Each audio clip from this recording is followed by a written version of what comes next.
tous et bienvenue dans cette vidéo où nous allons parler ensemble de la charte graphique. Alors tout d'abord, une rapide définition de la charte graphique. Alors, comme vous pouvez le constater, la charte graphique repose sur trois éléments.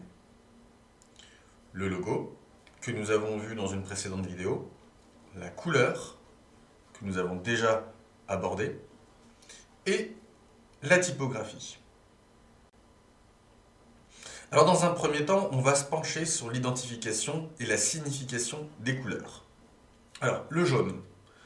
Alors, la couleur jaune est souvent associée au bonheur, à l'optimisme, à la jeunesse.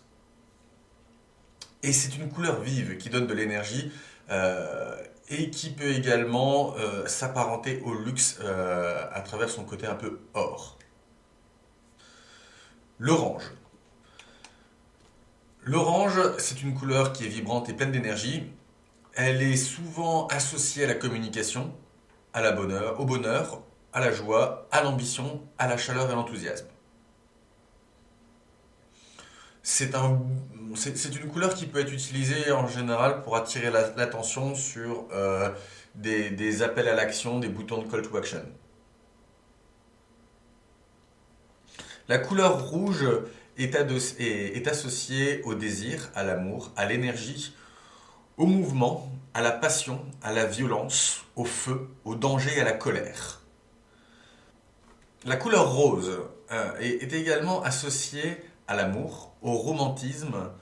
Cette couleur est synonyme de douceur et c'est une couleur qui est en général parfaitement adaptée pour tout ce qui est site web ciblant les populations féminines. Le bleu.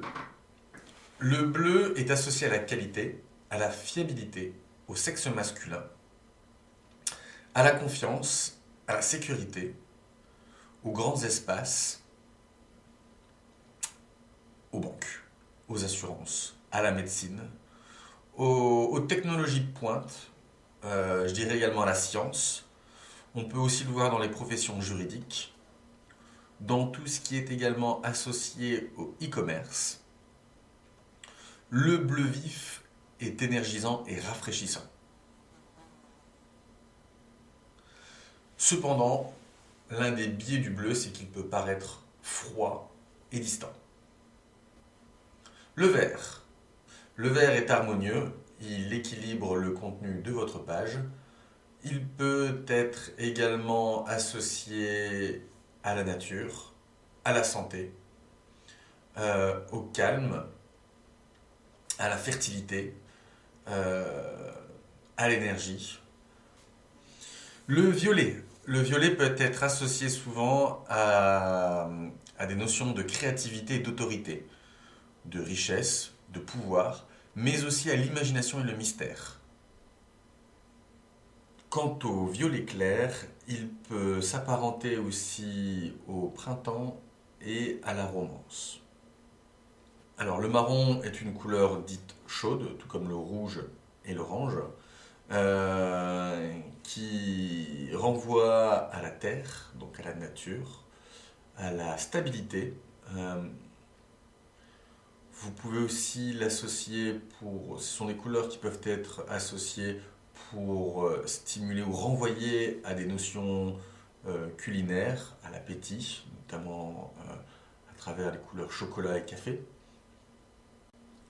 Le blanc. Alors le blanc, c'est la couleur de la vertu, de la pureté, de la propreté, de l'innocence, du bonheur, de la sincérité. C'est des couleurs qui sont régulièrement utilisées dans l'univers du médical, du luxe, et aussi parfois dans la haute technologie et la science. Le noir. Le noir est une couleur forte qui est associée à l'élégance, l'autorité, le pouvoir, la force, l'intelligence, la mort, le mystère et les produits cosmétiques. Enfin, quant au gris, le gris est associé au professionnalisme, au pragmatisme. Voilà pour les couleurs, pour une brève introduction au sujet de la signification des couleurs. Si vous souhaitez plus d'informations, je vous recommande d'aller sur la Fabrique du Net. Il y a un outil qui est extrêmement intéressant. Voici le lien. et qui pourrait vous être utile ou vous ouvrir d'autres portes si vous décidez de creuser le sujet. Deuxième point, toujours dans la continuité, c'est comment identifier ces couleurs. Parce que bon, si vous décidez de partir sur du jaune, il y a plusieurs nuanciers de jaune. Alors, ce que je vous propose de faire, c'est de vous proposer une liste d'outils, ici, voilà. Euh, alors, notez bien que cette liste d'outils a pour but tout simplement d'accomplir toujours la même tâche, hein, c'est identifier les codes couleurs. Elles font le même boulot, mais à travers différentes approches, différentes méthodologies. Là, ça dépend vraiment des us et coutumes et des habitudes de chacun. Donc, je vous laisse prendre en main les différentes options que je vais mettre sur la table et familiarisez-vous et utilisez celle qui vous correspond le plus. Pour ma part, je vais utiliser maintenant HTML Color Chart pour une petite démonstration et vous montrer comment un peu naviguer dans tout ça.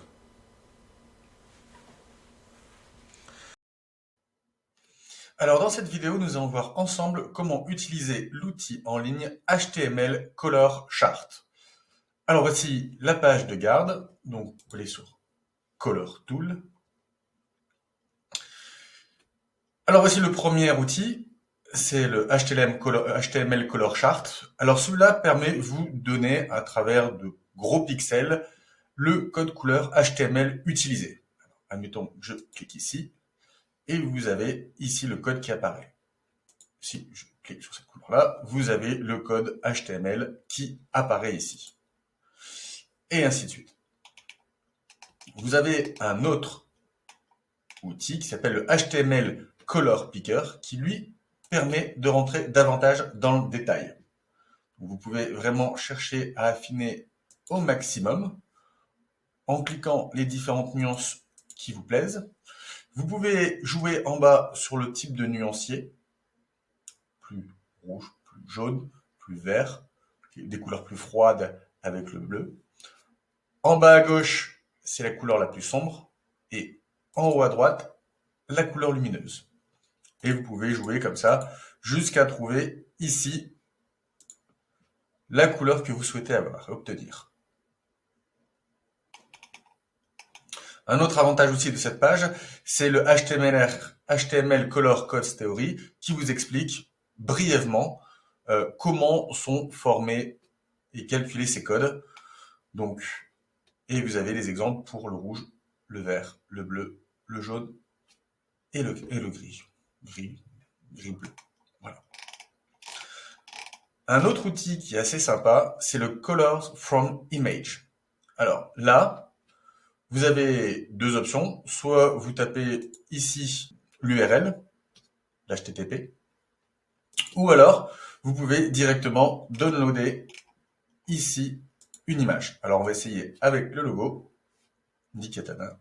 Et voilà comment ça se passe. Alors vous avez juste à cliquer, et en dessous apparaît le code. Vous pouvez cliquer sur le jaune et le code apparaît ici. Voilà comment fonctionne cette page. Un autre outil qui est intéressant, c'est lorsque on sait comment utiliser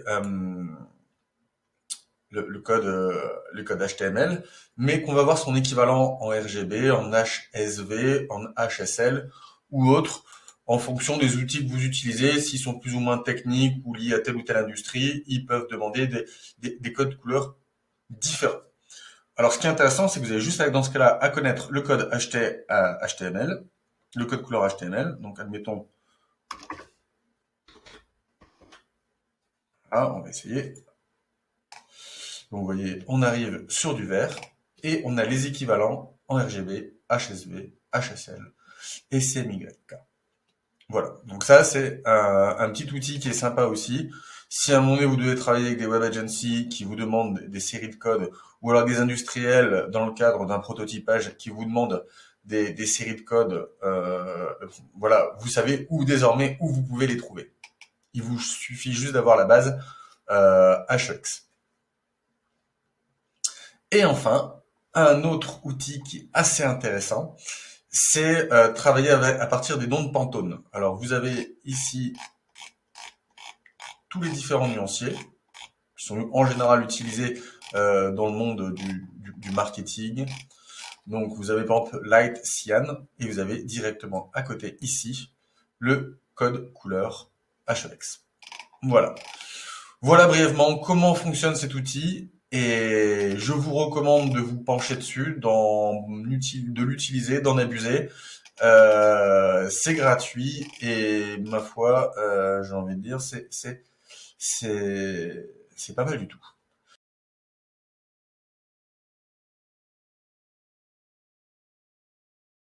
Le prochain point, c'est la typographie. Alors, la typographie, je dois vous confesser que j'ai nettement moins d'expérience à ce sujet et je vais vous renvoyer vers d'autres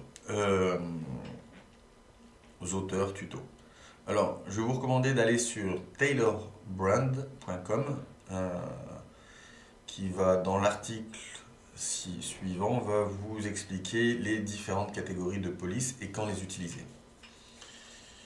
N'hésitez pas à googler, il y a énormément de contenu produit à ce niveau-là. Voilà, donc je vous laisse chercher. Enfin, le dernier point, le logo, on l'a déjà vu dans une autre vidéo. Donc je vous invite à regarder cette vidéo qui s'intitule Les logos. Et nous avons fait le tour du sujet concernant notre charte graphique. Petit exercice, il est temps de pratiquer un petit peu. Je vous invite à monter votre propre charte graphique que vous allez utiliser soit pour votre site web, soit pour votre plaquette corporate. Voilà, à très bientôt.